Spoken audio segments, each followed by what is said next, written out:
Adolf Hitler ইতিহাসের নৃশংস এক শাসক, যার নাম শুনলে এখনও ইহুদিদের গলা শুকিয়ে যায়। কারণ তিনি ছিলেন দ্বিতীয় বিশ্বযুদ্ধের মাস্টার মাইন্ড ও ৬০ লক্ষ ইহুদির নৃশংস হত্যার এক খলনায়ক।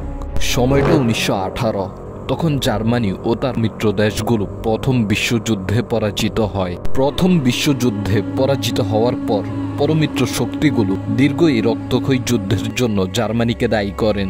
পরমিত্রদের উদ্দেশ্য ছিল জার্মানিকে অর্থনৈতিক, রাজনৈতিক ও সামরিকভাবে দুর্বল করে দেওয়া এবং ভবিষ্যতে জার্মানির যুদ্ধ করার ক্ষমতা নষ্ট করে দেওয়া। তখন এই উদ্দেশ্যে জার্মানির পরমিত্র শক্তিগুলো ১৯১৯ সালের ২৮ জুন ফ্রান্সের ভার্সাই প্রাসাদে ট্রিটি অব ভার্সাই নামক কঠোর এক শান্তি চুক্তি করেন। তবে জার্মানির বিরুদ্ধে তৈরি করা এই চুক্তিতে তখন জার্মানকেই অংশগ্রহণ করতে দেওয়া হয়নি। সে সময় জার্মানির পরমিত্র শক্তিগুলো ছিল ফ্রান্স, ব্রিটিশ ও আমেরিকা। তখন পরমিত্র শক্তির দেশগুলো থেকে জার্মানিকে বলে দেওয়া হয়, আমাদের শর্ত মেনে নাও, নয়তো আবার নতুন করে আরেকটি যুদ্ধের জন্য প্রস্তুত হও। সে সময় এমনিতেই জার্মানি চরম অর্থনৈতিক সংকটে ভুগছিল, তাই পরমিত্র শক্তির দেশগুলোর সামনে জার্মানির ঘুরে দাঁড়ানোর ক্ষমতা ছিল না। তাই তারা শর্ত মেনে নিতে বাধ্য হয়। আর পরমিত্র শক্তির এই চুক্তি পরবর্তীতে নাৎসিবাদের উত্থান, ৬০ লক্ষ ইহুদির হত্যা ও দ্বিতীয় বিশ্বযুদ্ধের কারণ হয়ে ওঠে। কিন্তু প্রশ্ন হলো, কি সেই চুক্তি? আর এই চুক্তির সাথে নাৎসিবাদের সম্পর্ক কি? এই প্রশ্নের উত্তর দেওয়ার আগে চলুন জেনে নেওয়া যাক নাৎসিবাদ কি।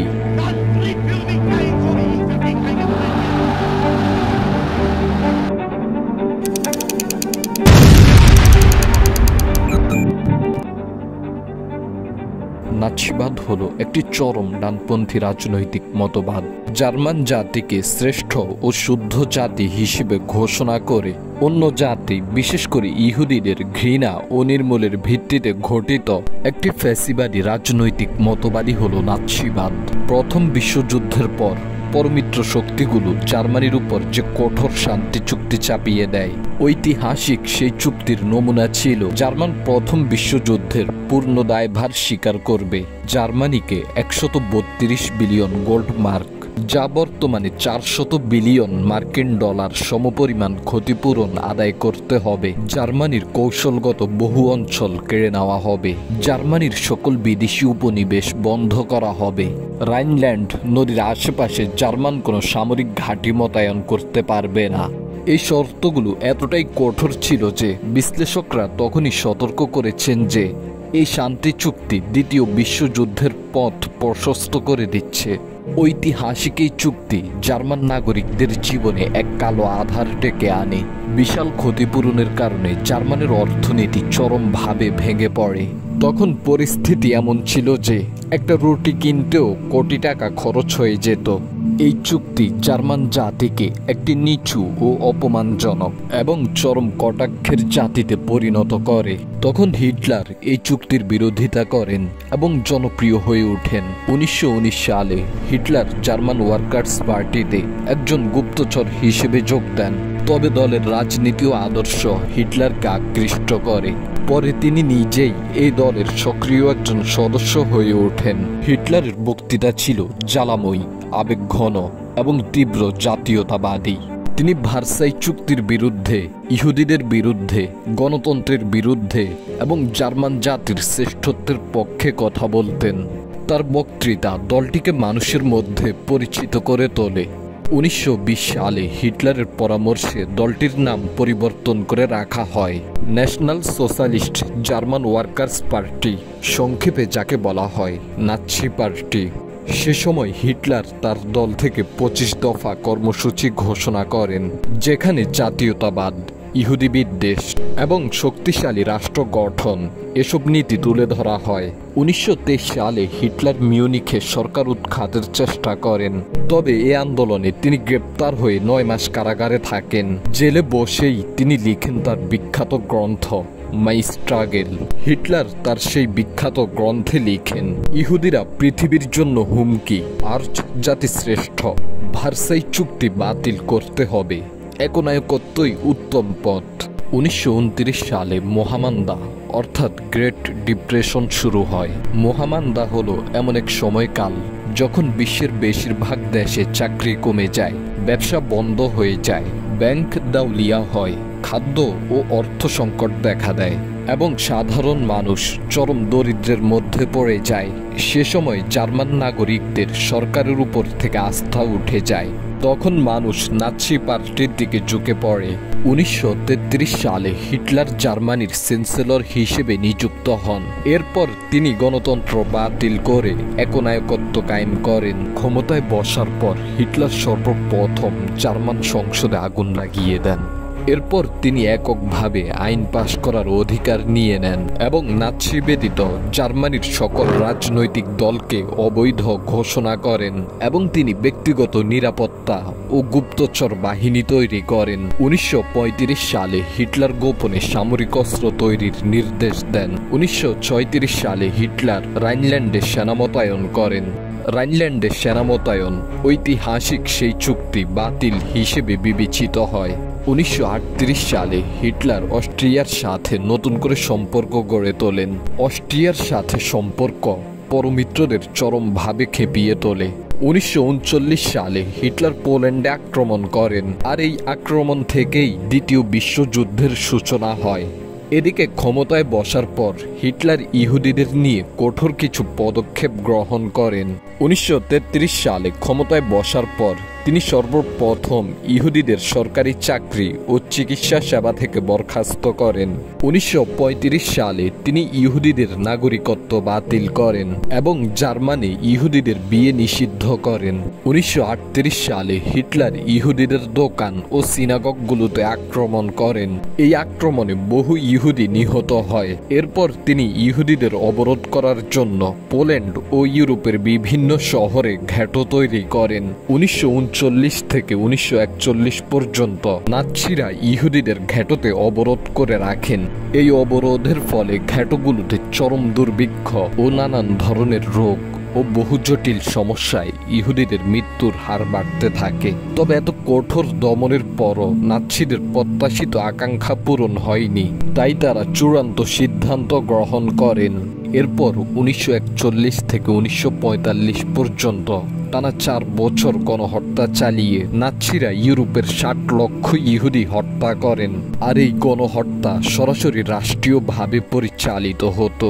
1941 সালে হিটলারের অনুমোদনে হাইনরিখ হিমলার ও রেইনহার্ড হেড্রিক এই গণহত্যার পরিকল্পনা বাস্তবায়ন করতে শুরু করেন। তখন নাৎসিরা ইহুদিদের গুলি করে, গ্যাস লাগিয়ে বা কাউকে ক্ষুধার্ত রেখে অথবা শ্রম দিয়ে এই হত্যাকাণ্ড বাস্তবায়ন করেন। এখন প্রশ্ন দাঁড়ায়, নাৎসিদের এমন ইহুদি বিদ্বেষের কারণ কি? এই প্রশ্নের উত্তর জানতে হলে আমাদেরকে ইতিহাস, ধর্ম, অর্থনীতি এবং রাজনীতির কিছু দিক একসাথে দেখতে হবে। ইউরোপে শতাব্দীর পর শতাব্দী ইহুদিদের প্রতি বিদ্বেষ ছিল। খ্রিস্টানরা অনেক সময় ইহুদিদের যিশু খ্রিস্টের হত্যাকারী বলে অবহিত করত। এ কারণে ইহুদিরা বহুবার ইউরোপ জুড়ে নির্বাসিত ও নিপীড়িত হয়েছে। সে সময় বহু ইহুদি ব্যবসা, ব্যাংকিং ও লোনিংয়ের সাথে জড়িত ছিল। তারা অনেক ক্ষেত্রেই অর্থনৈতিকভাবে সফল হওয়ায় সাধারণ মানুষের মাঝে ঈর্ষা তৈরি হতো। নাৎসিরা এই বিষয়টিকে কাজে লাগিয়ে ইহুদিদের জার্মান অর্থনীতি নিয়ন্ত্রণের অভিযোগ তোলে। হিটলার বিশ্বাস করতেন আরিয়ান রেস হলো শ্রেষ্ঠ জাতি। ইহুদিদের তিনি বলতেন অশুদ্ধ ও নিচু জাতি। তাই আরিয়ান রেসকে বিশুদ্ধ রাখার জন্য তিনি ইহুদি নির্মূলের দাবি করেন। তিনি তার বিখ্যাত গ্রন্থ মাই স্ট্রাগেলে লেখেন, ইহুদিরা মানব জাতির জন্য এক বিপদ। তিনি ইহুদিদের বিশ্ব নিয়ন্ত্রণের ষড়যন্ত্রকারী হিসেবে চিত্রিত করেন। এদিকে হিটলার 1939 সালে পোল্যান্ডে আক্রমণ করেন। সে সময় পোল্যান্ডের সাথে ব্রিটেন ও ফ্রান্সের পূর্বেই প্রতিরক্ষা চুক্তি ছিল। তাই পোল্যান্ডে হামলার 2 দিনের মধ্যেই ব্রিটিশ ও ফ্রান্স জার্মানির বিরুদ্ধে যুদ্ধ ঘোষণা করেন। তখন জাপান ও সোভিয়েত ইউনিয়ন জার্মানির পক্ষ অবলম্বন করে। তবে সোভিয়েত বেশি দিন জার্মানির সাথে মিত্রতা টিকিয়ে রাখতে পারেনি। হিটলার পোল্যান্ড দখলের পর থেমে থাকেননি। এরপর তিনি ইউরোপের অনেক দেশে আক্রমণ করে সেগুলো দখল করেন। 1940 সালে নাৎসিরা নরওয়ে ও ডেনমার্ক দখল করেন। একই বছর নেদারল্যান্ড, বেলজিয়াম ও লুক্সেমবার্গে আক্রমণ করেন। জুন মাসে নাৎসিরা ফ্রান্স দখল করেন। পারস্য দখল হিটলারের সবচেয়ে বড় বিজয় হিসেবে বিবেচিত হয়। জুলাই অক্টোবর 1940 জার্মান বিমান বাহিনী ব্রিটেনে বিমান হামলা চালায়। এই যুদ্ধে নাৎসিরা ব্রিটেন দখল করতে ব্যর্থ হয়। যুদ্ধের শুরুতে সোভিয়েত ও জার্মানির মধ্যে মোলোতভ-রিবেন্ট্রপ নামক একটি গোপন চুক্তি স্বাক্ষরিত হয়। এই চুক্তির মূল বিষয়বস্তু ছিল নাৎসি ও সোভিয়েত 10 বছর এক অন্যের সাথে কোনো সংঘাতে জড়াবে না এবং পোল্যান্ড দখলের পর সেটিকে পরস্পর ভাগাভাগি করে নিবে। চুক্তি অনুযায়ী পোল্যান্ড 2 ভাগ করে নেওয়া হয়। তবে হিটলার শুরু থেকেই সোভিয়েত ইউনিয়নের উপর আক্রমণের পরিকল্পনা করেন। হিটলার তার মাই স্ট্রাগল বইতে লেখেন, জার্মানির শ্রেষ্ঠ জাতির জন্য আরও জায়গা দরকার, আর তা মিলবে রাশিয়ার দিকে। 22 জুন 1941 সালে নাৎসিরা সোভিয়েত ইউনিয়নের উপর আকস্মিকভাবে হামলা করে। এই অভিযানের নাম ছিল অপারেশন বারবারোসা। এটি ছিল ইতিহাসের সবচেয়ে বড় সামরিক আক্রমণ। তখন 2900 কিলোমিটার দীর্ঘ অঞ্চল জুড়ে এই অভিযান পরিচালিত হয়। তখন নাৎসি বাহিনী দ্রুত অগ্রসর হয় এবং ইউক্রেন, বেলারুশ ও বাল্টিক অঞ্চল দখল করেন। সে সময় নাৎসিরা লেনিনগ্রাড অবরোধ করেন। এমনকি নাৎসি বাহিনী তখন রাশিয়ার ক্যাপিটাল মস্কো পর্যন্ত পৌঁছে যায়। তবে সোভিয়েত সেনারা তখন পিছু হটে যায় এবং শীতের জন্য প্রস্তুতি নেয়। 1942 সালে নাৎসি বাহিনী স্টালিনগ্রাডে আক্রমণ করে। তখন সোভিয়েত সেনারা এই আক্রমণ প্রতিরোধ করেন। সে সময় কঠিন শীত, খাবারের সংকট ও দীর্ঘমেয়াদী যুদ্ধের ফলে নাৎসিরা পরাজিত হয়। এই পরাজয় থেকেই নাৎসিদের পতন শুরু হয়।